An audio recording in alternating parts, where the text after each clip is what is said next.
오랫동안 그 갈등을 겪고 또 상호 상처를 좋았던 한 부부가 있었습니다.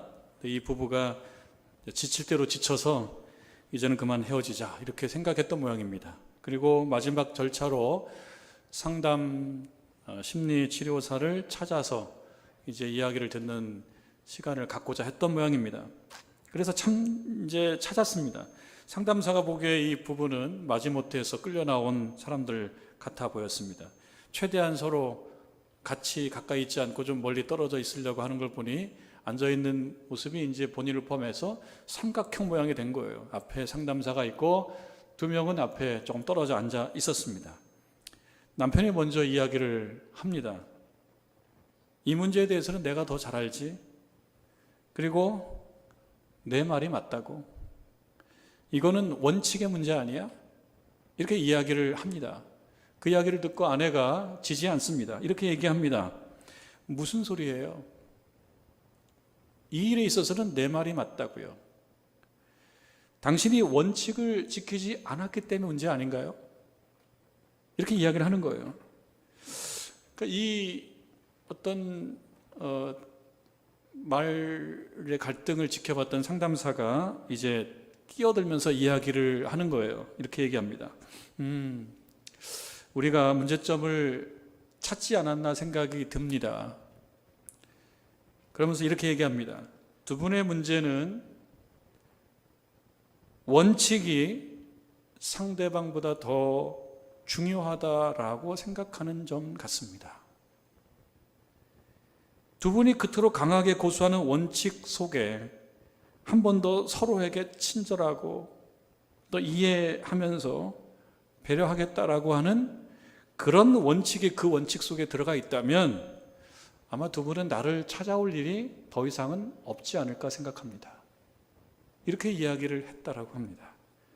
이 말은요, 원칙이 중요하지 않다라고 하는 것은 아닙니다. 그렇지만 여러분 보면 원칙은 참 많습니다. 원칙은 옳다라고 생각하는 어떠한 규정인데요, 이건 하나만 있는 건 아니지 않습니까? 우리가 살다 보면 원칙이 참 많습니다. 나에게만 통용되는 원칙도 있기 때문에 원칙은 때때로 충돌하는 것이죠. 그렇기 때문에 원칙은 필요 없다, 그런 얘기는 아닙니다. 그 원칙을 버리자, 그런 말도 사실은 아닙니다. 원칙을 지키다가 사람을 잃게 된다면 그 원칙의 필요성은 어디에 있느냐, 그런 얘기입니다.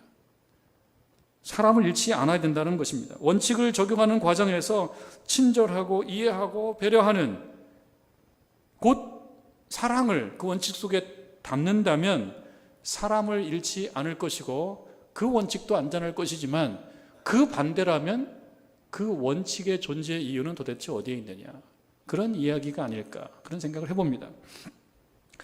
사도 바울은 이 고린도 교인들로부터 어떤 문제들이 담겨있는 편지를 받은 것입니다. 그리고 이 편지에 대해서 답변을 하고 있는 것이 고린도 전서인 거죠. 여기에서 하나의 문제를 제기를 합니다. 제기한 문제에 대한 답을 제시합니다. 그것은 곧 우상의 제물과 관련된 그런 문제이고 그 문제에 대한 답변입니다. 이 문제를 잘 처리하지 않으면 어쩌면 사람을 잃을 수도 있고요, 교회 공동체의 균열이 생겨서 나뉘어질 수도 있다라고 하는 그런 마음이 사도 바울에게 있었는지 이 문제에 대해서 단순하게 답하지 않고 비교적 많은 지면을 할애해서 답변하고 있는 것을 보게 됩니다. 그렇다 그러면 고린도 교회 내에 우상에게 바쳐진 그러한 제물 혹은 고기, 이것을 먹고 안 먹고와 관련된 문제가 이 교회로서는 매우 중요하고 심각했다라는 얘기입니다. 단순히 음식을 먹느냐 안 먹느냐의 차원에 끝나는 것이 아니고, 음식을 먹고 안 먹고라고 하는 것이 사람을 잃게 만들 수도 있고, 사람을 잃게 만듦으로써 공동체에 균열이 생기고 그 균열로 인하여 공동체가 주저앉을 수도 있다라고 하는 그런 위기가 사도 바울의 이런 답변 속에 담겨져 있다라고 하는 것입니다. 고린도 교회는요, 이러한 그 우상에게 바쳐진 음식 혹은 고기를 먹고 안 먹고에 따라서 두 유형의 교인으로 나뉘어서 존재했던 것 같습니다. 이와 관련해서 두 유형의 교인들이 있었을 것입니다. 그 한 부류는요, 오늘 9절 말씀에 나오는 어떤 사람들이냐면 약한 자들입니다. 약한 자들. 9절에 보면 그런즉 너희의 자유가 약한 자들에게 걸려 넘어지게 하는 것이 되지 않도록 조심하라. 약한 자들 앞에 믿음이라고 하는 좀 작은 글씨로 쓰여져 있는 것은요, 어느 사본에는 쓰여져 있을 수 있고 어느 사본에는 쓰여져 있지 않고, 혹은 약한 자들 앞에는 믿음이라고 하는 말이 당연히 포함되어 있다, 그런 뜻일 것입니다.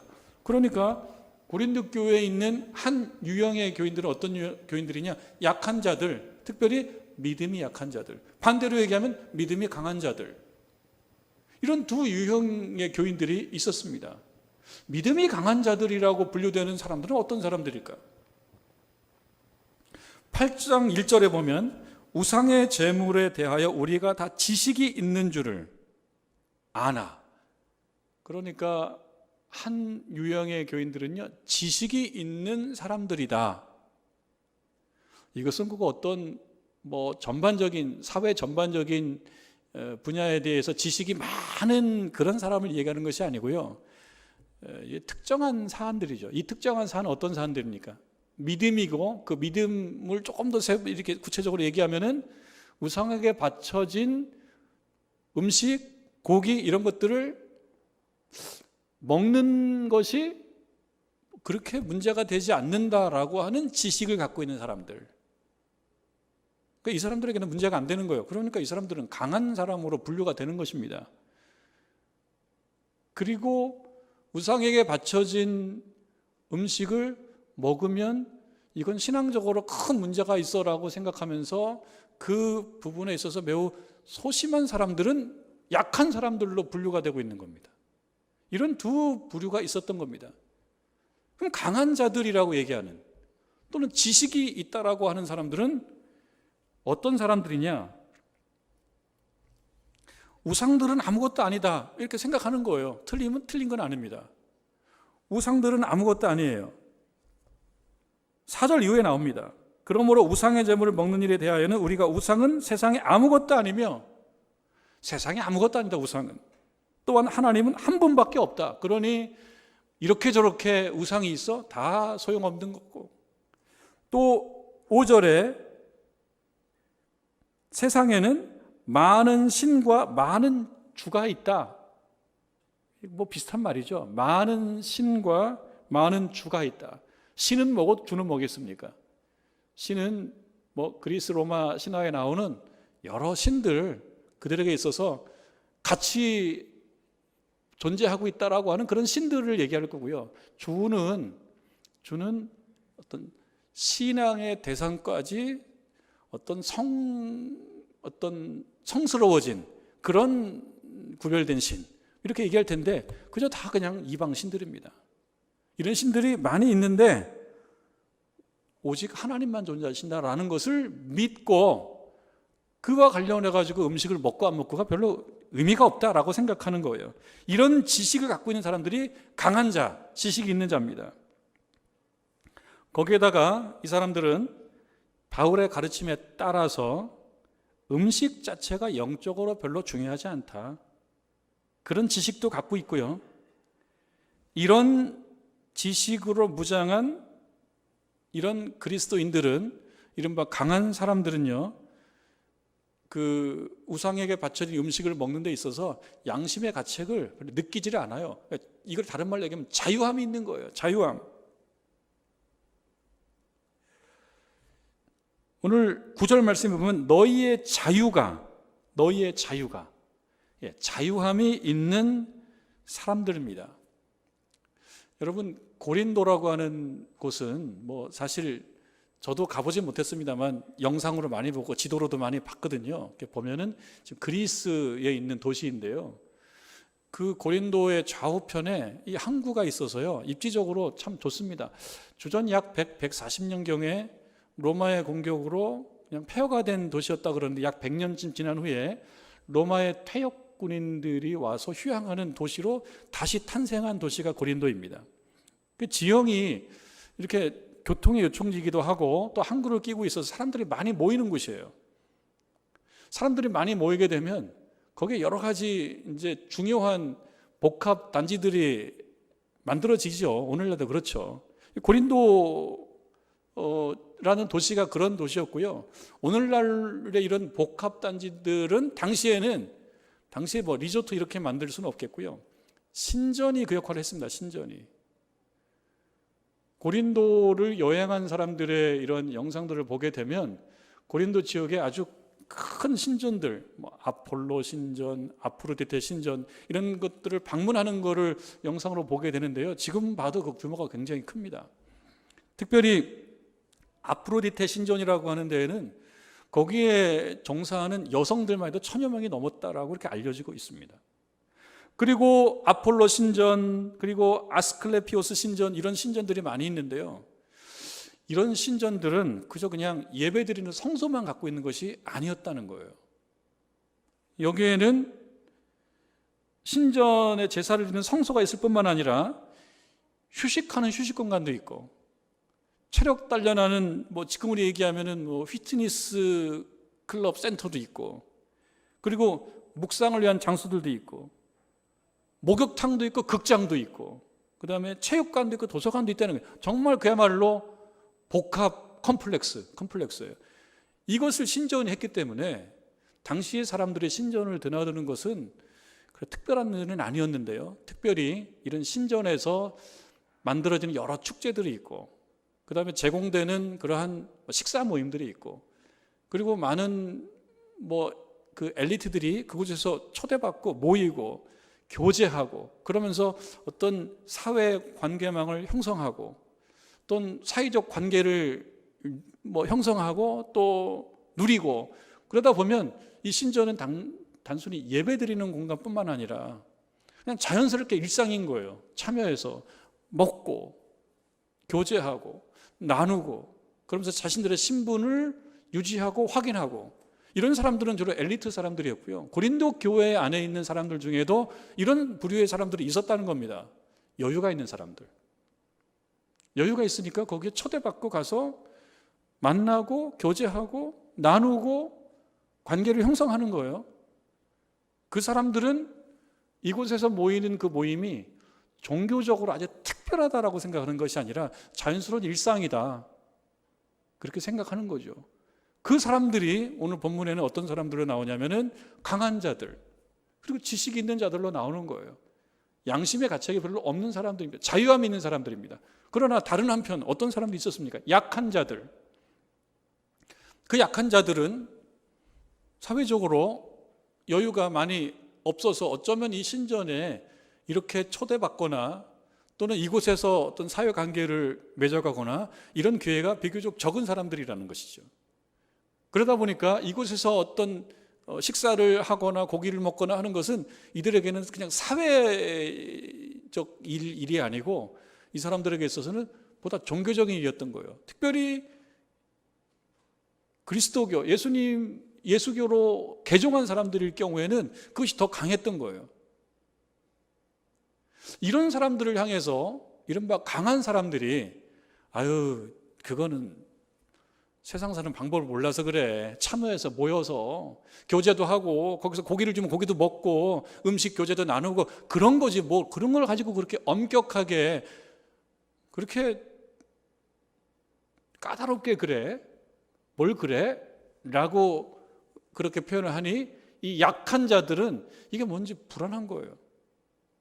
본인들이 예전에 그렇게 했지만 이제 기독교인이 되면서 예루살렘 신앙 공동체, 예루살렘 교회에서 정한 룰 중에 하나는요, 이 우상 제물 먹는 이거를 금한단 말이에요. 그러니까 이것에 어떤 교육을 받은 사람들 입장에서 볼 때는 이 신전에서 제공하는 식사, 고기 먹는 거, 그런 거 하나님 앞에서 옳지 않다 이렇게 생각하니까 이 강한 자들과 약한 자들 사이에는 갈등이 생기는 겁니다. 그러니까 이 문제가 해결되지 않으면 어떻게 됩니까? 이쪽은 이쪽의 원칙이 있고 이쪽은 이쪽의 원칙이 있어요. 어떤 사람이 양보를 해줘야 될 것이며 어떤 사람이 배려를 해줘야 되는 쪽으로 가야 될 것인가? 이 고린도 교회는 이런 문제가 있었지만 오늘날 교회들은 꼭 이런 문제가 아니더라도 같은 맥락으로 어떤 사안에 대한 원칙들이 있는데 비교적 자유로운 원칙 갖고 있는 부류가 있고, 그렇지 않고 매우 엄격한 규정을 갖고 있는 그런 유형의 신자들도 있다면 한 교회 내에서, 한 공동체에서 갈등이 있을 수도 있다. 또는 꼭 이런 종교적인 문제가 아니더라도 살아가다 보면 원칙이 충돌한단 말이죠. 이럴 때 이 갈등들을 풀지 못하면 그러면 공동체에 균열이 생기게 되고 사람을 잃어버리게 된다. 그러면 그 원칙은 무슨 소용이며 그 자유함은 무슨 가치가 있으며 그러한 어떤 강한 자라고 하는 것은 무슨 의미가 있으며 그렇겠냐는 거죠. 이 문제가 고린도 교회에 있기 때문에 이 문제에 대해서 사도 바울이 이제 답변을 하는 겁니다. 그것이 고린도전서 8장이고요. 이건 8장으로 끝나지 않고 뒷장으로도 계속 이어집니다. 그러니까 중요한 주제예요. 이 주제는 오늘날 우리들에게도 적용될 수 있는 주제입니다. 8장 1절에 보니까요, 우상 제물에 대하여 우리가 다 지식이 있다. 그런데 지식은 교만하게 할 수 있다는 것을 알아야 한다. 그러니까 지식은 교만하게 할 수 있기 때문에 지식을 가진 자는 교만으로 흘러가지 않기 위해서 자기 자신을 잘 살펴야 된다는 거예요.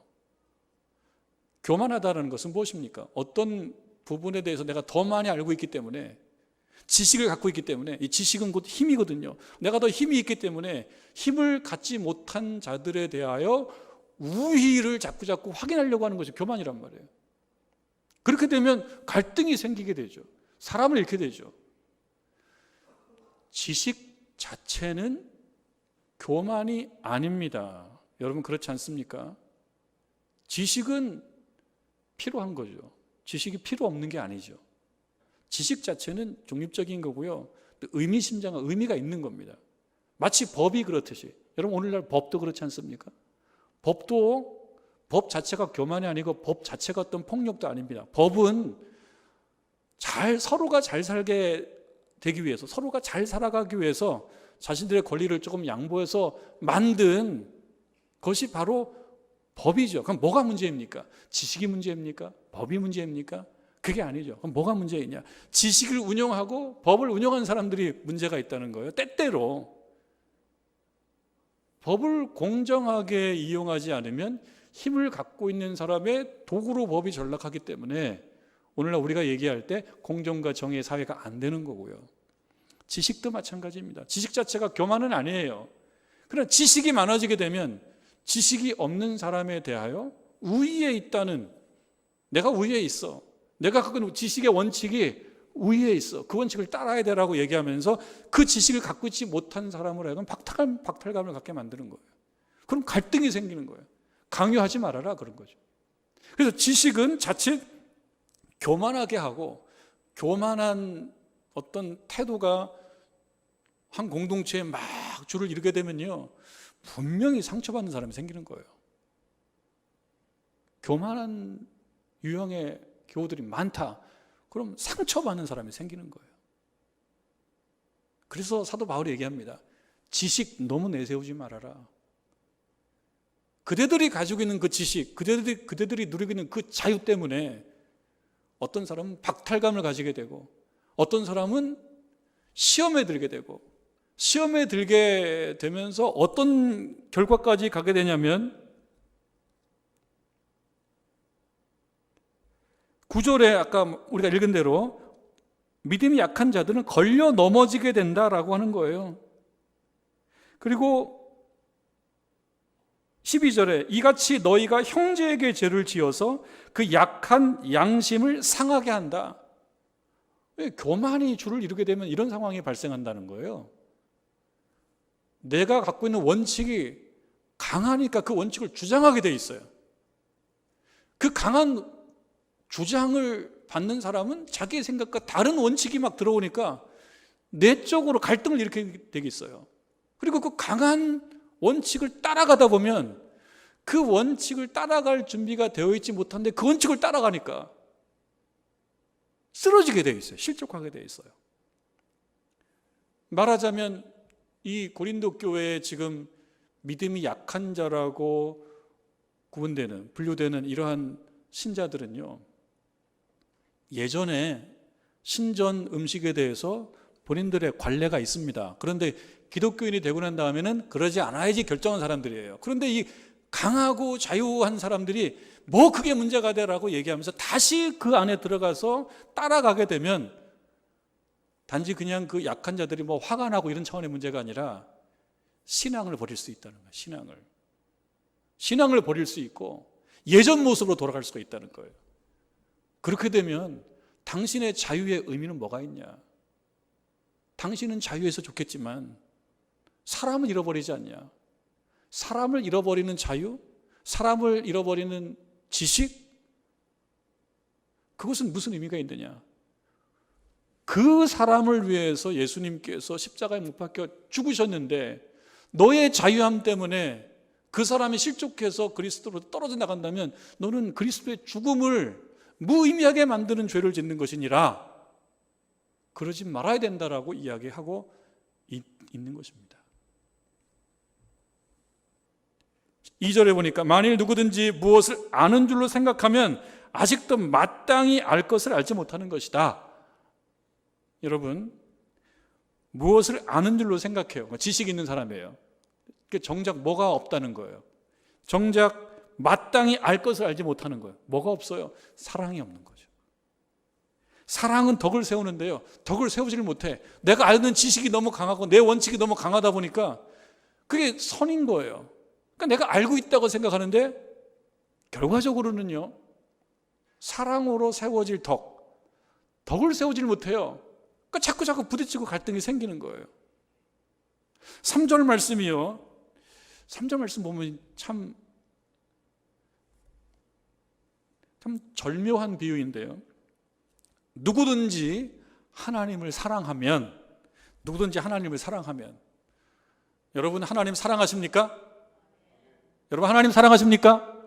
누구든지 하나님을 사랑하면 어떻게 되느냐? 하나님께서 그 사람을 알아주신다. 하나님께서 그 사람을 알아주시면 그 사람을 구원해 주시는 거고 그 사람의 문제를 해결해 주시는 거예요. 어떨 때 그래 한다는 겁니까? 하나님을 사랑하면. 하나님을 사랑하지 않으면 하나님이 그 사람을 알지만 아는 관계로 설정하지 않으신다는 거예요. 하나님이 모두를 알죠. 그런데 하나님을 사랑하지 않는다. 하나님을 사랑하지 않으면 하나님은 그 사람을 아는 관계로 여기질 않아요. 아는 관계가 아니에요. 모르는 관계로 해버리는 거예요. 여러분, 우리가 하나님을 3절 말씀에 누구든지 하나님을 사랑하면 그렇게 되어 있지, 누구든지 하나님을 알면 이렇게 안 돼 있어요. 우리가 하나님을 많이 알고 있다고 생각할 수 있습니다. 우리 지식도 꽤 높다고 생각할 수 있어요. 근데 여러분, 안다라고 하는 것은 쉬운 게 아닙니다. 여러분, 생명이 없는 어떤 무생물을 아는 것은요, 깨봐야 돼요. 깨봐야 돼. 저를 보세요. 예. 여러분, 광석 같은 거 있지 않습니까? 이거 뭐지? 이것을 알려면은 깨봐야 돼요. 근데 깨는 것도 힘들어요. 안 깨지는 것은 안 깨집니다. 그러니까 알려고 하는 거가 쉬운 게 아닙니다. 근데 여러분, 생명이 있는 생명체는요, 알기가 더 힘들죠. 어제까지 땅에 아무것도 없었는데 하룻밤 지나니까 뭐가 나왔어. 나왔네. 그 다음에 또 바뀌어요. 그러니까 생명이 있는 건 막 변해요. 변화무쌍해요. 잘 알기가 힘듭니다. 세상에 변화무쌍한 게 너무나 많거든요. 그러면 여러분, 사람 아는 거 쉽습니까? 사람 아는 것도 힘들죠. 10길 물속은 알아도 한 길 사람 속은 모른다. 나 그렇게 안 봤는데. 맞아요. 그렇게 안 봤죠. 모르죠. 왜? 내면을 알 수가 없어요, 사람은. 우리가 잘 알 수가 없어요. 안다라고 얘기하는 거죠. 그렇다면 우리가 하나님을 얼마나 알 수 있습니까? 모든 것의 모든 것 대신 하나님을 도대체 얼마나 알 수 있습니까? 그러니까 우리가 하나님을 알아서 하나님으로부터 오는 어떤 큰 혜택을 받는 게 아니고요, 우리는 하나님을 사랑함으로써 하나님께서 우리를 알아주시는 방법을 택하는 겁니다. 그 얘기를 하는 이유는 무엇입니까? 지식을 많이 알아서 뭐가 되는 게 아니고요, 그 사랑을 사랑함으로써 덕이 세워진다는 것입니다. 그 사람을 사랑함으로써. 신앙생활을 많이 하면, 그리고 우리가 연조가 깊어진다 그렇게 얘기하는데요, 신앙의 경력이 많이 쌓이게 되면 아는 게 많아집니다. 아는 게 많아지니까 나쁜 게 아닙니다. 근데 아는 게 많아지게 됐을 때 오는 위험이 하나 있죠. 뭐냐? 지식은 사람을 교만하게 할 수도 있다. 근데 그쪽으로 가게 되고 사랑의 실력이 있지 않게 되면, 그러면 덕을 세울 수가 없고 자칫 사람을 잃어버릴 수도 있다. 이거 무서운 문제죠.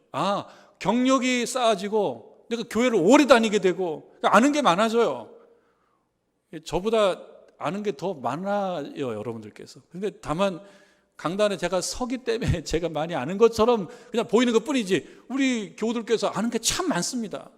근데 이 아는 것은 자칫 관리를 잘못하면 어떻게 흘러간다고요? 교만으로 간다고요. 교만으로 가면 덕을 세울 수가 없다고요. 덕을 세우지 못하면 사람을 잃을 수도 있다는 거죠. 근데 공동체가 사람을 잃어버리면 공동체는 무너지게 된다. 그러니 사도 바울이 고린도 교회 교인들을 향해서 하는 말입니다. 사람을 잃어버리지 않으려면, 공동체가 무너지지 않으려 그러면 지식을 내세우는 것이 아니라 사랑을 내세워야 된다라고 하는 이야기입니다. 근데 여러분, 사랑이 어디 그렇게 쉽습니까? 그게 문제죠. 특히 예수님께서는 우리들에게 원수까지도 사랑해라 그렇게 얘기했는데 참 쉽지는 않은 것 같아요. 근데 여기에 또 함정이 있습니다, 여러분. 사랑의 말처럼 그렇게 쉽습니까? 라고 하는 그 말에 함정이 있어요. 우리가 종종 그런 말들을 많이 합니다. 어렵다. 사랑하기 어렵다. 나하고 뜻도 다르고 생각도 다르고 때때로는 적대적인 사람을 사랑한다? 이건 참 어렵다. 납득할 만하죠. 어렵습니다, 사랑하는 것은. 여기에 어렵다의 함정이 있다는 것은 뭐냐면요, 어려워도 해야 되는 것들이 있거든요. 그런데 무엇이 어렵다라고 얘기하게 되면 사실은 그것을 하지 않는 것에 대한 정당성을 자꾸 확인하는 거예요. 목사님, 주일 성수하는 게 뭐 이렇게 쉽습니까? 주일 성수 어렵죠. 좀 몸도 피곤하고 한 주 동안 열심히 일했는데 한 주 동안 피곤해서 주일날 조금 잠도 좀 자고 쉬고 싶은데 주일 성수가 그렇게 쉽습니까? 어렵죠. 근데 이 말에 딱 함정이 있어요. 그래서 어떻게 하게 되는 거예요? 어렵기 때문에 주일 성수를 하지 않아도 이해할 만하다라고 하는 쪽으로 가게 되면, 그러면 신앙생활이 잘 안 되는 거예요. 목사님, 기도가 그렇게 쉽습니까? 목사님은 그저 하는 일이 목사님이니까 기도하는 거지만 우리들 하루하루 살기가 바쁜데 기도할 시간 내서 기도하는 것이 어디 그리 쉽습니까? 이 말에도 함정이 있는 거예요. 그 얘기는 무슨 뜻입니까? 쉽지 않기 때문에, 어렵기 때문에 그렇게 하지 않아도 좀 눈 감아달라, 그런 뜻이거든요. 사랑이 어디 그리 쉽습니까? 쉽지 않기 때문에, 어렵기 때문에 하지 않아도 그렇게 비난받을 만하지 않다라고 하는 그 마음이 담겨져 있다 그러면 이 어렵다에 함정이 있다는 겁니다. 신앙생활 어렵다, 헌신이 어렵다. 헌신 어렵죠. 하나님께 드리는 것도 어렵고 사람을 사랑하는 것도 어렵죠. 근데 어렵기 때문에 안 해도 괜찮다, 이런 쪽으로 슬쩍 끌고 가고 싶어하는 것이 인간입니다. 우리들의 믿음도 그렇습니다. 목사님, 코로나 아닙니까? 코로나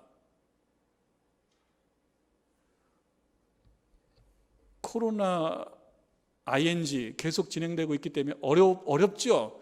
이 상황 속에서 예전처럼 신앙생활을 하는 것이 그리 뭐 쉽습니까? 라고 얘기하는 거, 그렇기 때문에 지금은 조금 그만하지 못해도 괜찮다라고 하는 마음이 들어가 있다면 그것은 아니라는 거예요. 이때도 우리들의 신앙은 쉬지 말아야 된다, 그런 이야기입니다. 13절 말씀, 그러므로 만일 음식이 내 형제를 실족하게 한다면 차라리 나는 영원히 고기를 먹지 않겠다. 왜? 내가 이것을 먹어도 된다라고 하는 지식 혹은 자유함, 그것보다 더 중요한 것은 뭐냐면 내 형제가 실족하냐 실족하지 않느냐가 더 중요하다. 이게 결론인 거죠. 이게 결론인 거예요. 물론 이것을 단순하게 얘기할 수 없죠. 이것이 결론인 거예요.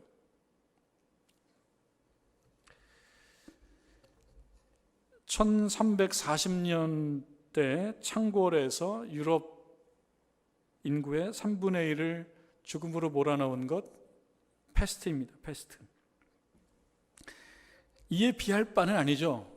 코비드19, 우리 코로나19는 이에 비할 바가 아니죠. 전 유럽 인구의 3분의 1을 죽게 했던 그 패스트에 비하면.